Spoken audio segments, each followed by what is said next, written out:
the happiest place on Earth.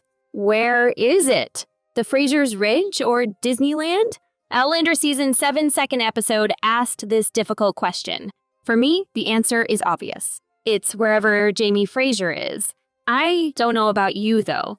Anyways, I thought the episode would begin where it left off, Jamie with Richard Brown.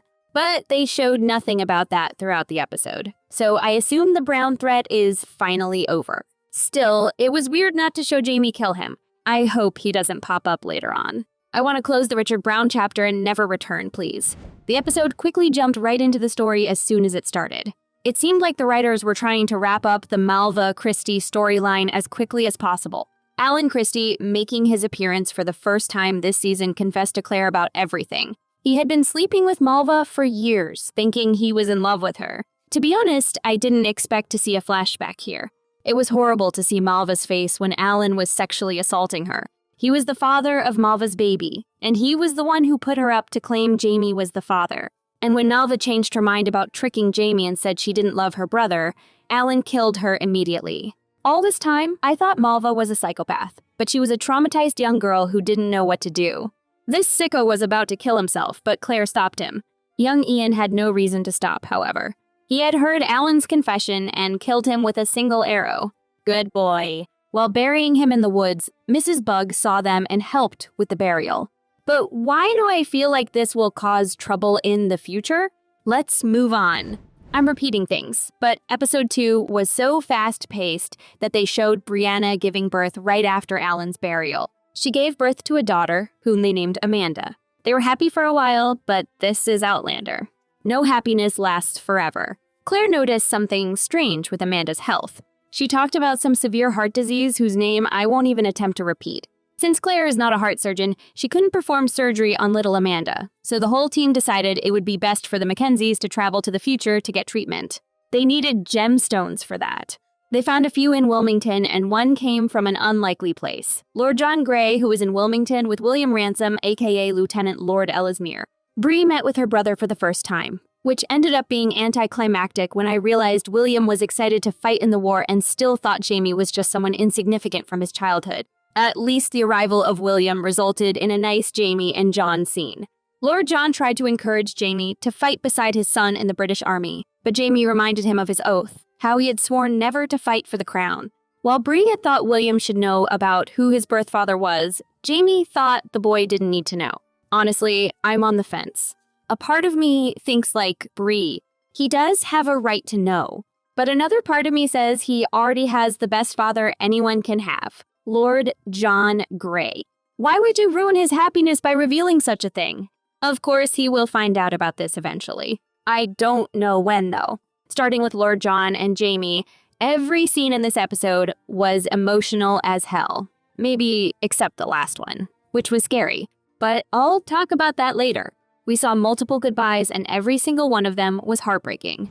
Brianna and Jamie talked about Disneyland and how some call it the happiest place on Earth. Jamie had a hilarious response when Bree mentioned Mickey Mouse. Jamie thought it was an actual giant rat, and the fear in his eyes when he said that was so funny. In a later emotional scene, Jamie said his own goodbye to Claire in a way. We learned that he has been saving a gemstone for Claire in case he dies in the war and Claire needs to go back to her time. The heart of this man just surprises me every single time. He even suggested Claire left with Roger and Bree, but of course, Claire did not accept it. She threw the gemstone out the window. By the way, Jamie can see the future in his dreams now. Yes, that's right. He casually mentioned seeing Claire under electric light writing on a desk. Claire asked how he could have dreamt of something he had never seen in real life, and I had the same question.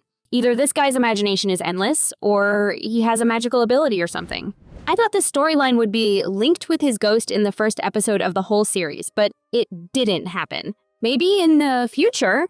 Other goodbyes were between Claire and Bree and Jamie and Roger. This family's ability to talk about their feelings should be a lesson to all families worldwide. Especially Bree's last goodbye with Jamie hit me so bad. Even in between all these emotional moments, Jamie could make me laugh.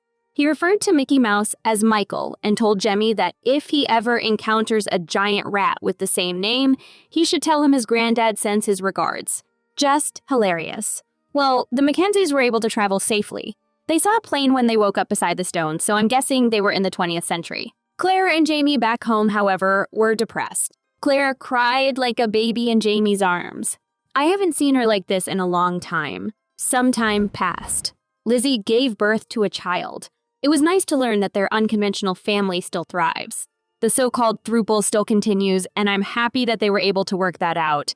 The end of the episode showed something we had been waiting for. The Fraser's Ridge fire finally happened. And as I guessed in a previous video, Wendigo Donner and his stupidity caused it. When we first saw Wendigo Donner in Season 5, I thought he had good intentions. Yes, he didn't help Claire when she was sexually assaulted, but he would have been dead if he did. So I had empathy.